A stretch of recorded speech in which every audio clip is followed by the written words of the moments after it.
We always keep it relatively short, Seamus. Seems like Iowa's kind of the polar opposite of what you just faced against UCLA. I guess what are the challenges from going from such a defensive-oriented opponent to one that's just going to fire up? Well, Iowa's second in the nation in scoring. They're so potent in their attack. They've always got 5 guys on the floor that can make a play and make a shot. They don't turn it over. They do a really good job of finding the hot hand, and they run a lot of very random type action. So it's a hard game to prep for just because of all the different things that they do, to keep you moving. And it's one of the best ball movement, player movement team that we'll face all year. And we got it handed to us in their building last year in a similar win, an emotional win at home, and then we did not respond well. We have to be better this game if we want to have any chance. And it was the start. They were up 17-2 on us. We did a good job coming back. I think we had it tied, maybe even took a 1-point lead in the second half, and then they got really hot. And they're really hard to shut off if you let them get comfortable and let them get confident. So this is a game we have to go out and get off to a good start. I anticipate them, coming out all over the place with what happened in their last one, similar to what happened to us against Michigan State. So, it's an important game. All these conference games are, and we're going to try to go out and continue to play, confident basketball, unselfish basketball, and hopefully give ourselves a chance. Do you think the guys have responded better this season with last year in mind of knowing what happened when they didn't prepare well enough after an emotion? Well, believe me, we talked a lot about it after the game the other day, and you could see it. I think the guys' emotions were pretty much in check after that game. I didn't think guys were too high. After the Purdue game, when you get a court storm like we did, I think the guys went out and had a lot of fun after that game, and then we didn't bounce back with any type of energy early in the game at Iowa. And again, if you're not ready to go in this one, their pace, the way they get the ball up the floor, if your first 3 steps aren't with urgency, it's going to be a really long night of basketball. And again, I think Iowa's got their talent on the offensive end is as good as anybody, not only in the league but in the country. And you look at the games they've played. They had Iowa State down double digits. I think Iowa State might be the best team in the country right now. You look at what at Michigan after they got off to a slow start, had a chance to win it. They had a shot at the buzzer to win the game. Knocking off Northwestern at home as well. So this team is really good. You don't look at what happened in the last one. They're going to bounce back with a lot of fire, and we better be ready for it. Sam was obviously big on Saturday. When you think of when he first got in the rotation to where he is now defensively, did you see that he could grow like he has? What would you say about that? I think it was Sam's best overall game from start to finish against UCLA.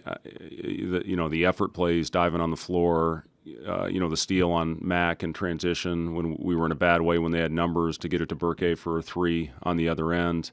And, the big steal late on Mack as well and, hitting the shot, the big 3 there in the second half. So I thought Sam was terrific. And, we're going to need him to continue to give that defensive energy. He does such a good job of talking when he's out there on the floor. He's in the right spots.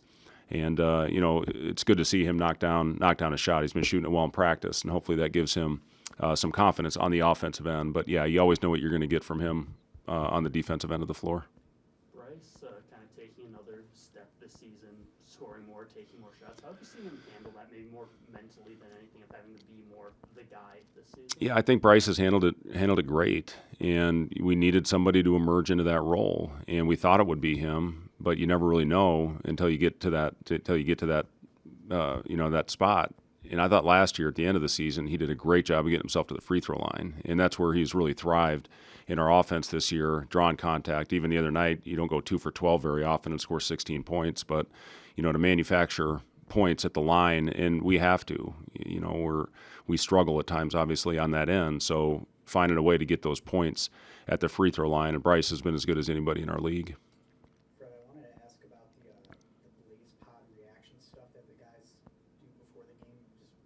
Personally haven't seen another team use that before. Just how long have you guys been using that, and how'd you get into that, and what do you like just about how it's helped the guy? What is it? The Blaze Pod, the touching. Oh, is that what those things are called?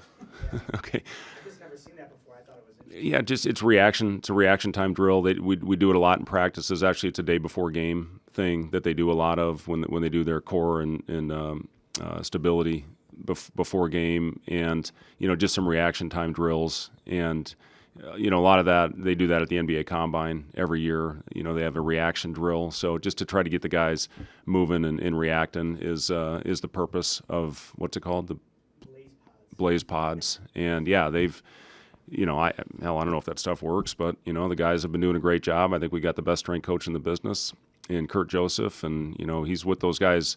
They do something every day of the week, whether it's the Blaze Pods, or whether it's in the weight room, or whether it's a meditation session or a yoga session. So they do something every day. Recovery. They were in the pool yesterday, flushing out their legs after the UCLA game. So everything that they're doing has a purpose to it, and that's important, especially up here. You have to stay strong-minded. We got 2 really tough games coming up here with Iowa and Purdue, and whatever happens, we got to find a way to continue to go on and continue to bounce back. Whether it's a win or a loss, and stay on the right path. You guys went through this with Barricade and UCLA, but Aaron's facing Iowa. Actually going to play against them for the first time. Yep. Is there any advantages to just his knowledge of that system, and are you kind of leaning on him maybe a little bit? Yeah, I mean, you talk to him about just some different calls that are out there, some different tendencies, whether it's offense, defense, and you just try to go out there, and once the ball goes up in the air, it's. The good thing was Aaron experienced being in that building last year. He was in there. Obviously, didn't dress for us last year, but he was part of the team in that game. So didn't help very much. We lost by 20. But, Aaron, again, he's still working his way back from the ankle. It's good we were able to keep him low minutes the other night, but we're going to need him the rest of the conference schedule. Where are you seeing guys like Jawan and Bryce just kind of take a step from a leadership standpoint, maybe more mature this season, coming off of a win going into another tough game? Yeah, those guys have been awesome, and you replaced some really good guys last year in the leadership category for us. When you lose Rink, still around, but not the same impact when you're not on the floor. And then you lose Josiah. Again, having him around is great, but not having him on the floor. Those 2 guys specifically set the tone for us. And then Casey was our guy that every day you knew you were going to get out of him, whether it was practice, shoot-around games, or a one-on-one session. So, we needed guys to step up. I know I've talked about Jawan a lot, but he's been our most consistent voice. And Bryce has grown in a huge way in the years that he's been in our program. So, when you have seniors, when you have your best players that are your hardest workers and your best talkers, that helps set the tone for everybody. You guys were just outside the top 25 today. Do you pay attention to that at all, or do you use that as motivation for your guys? No, I don't. See you guys. Thanks.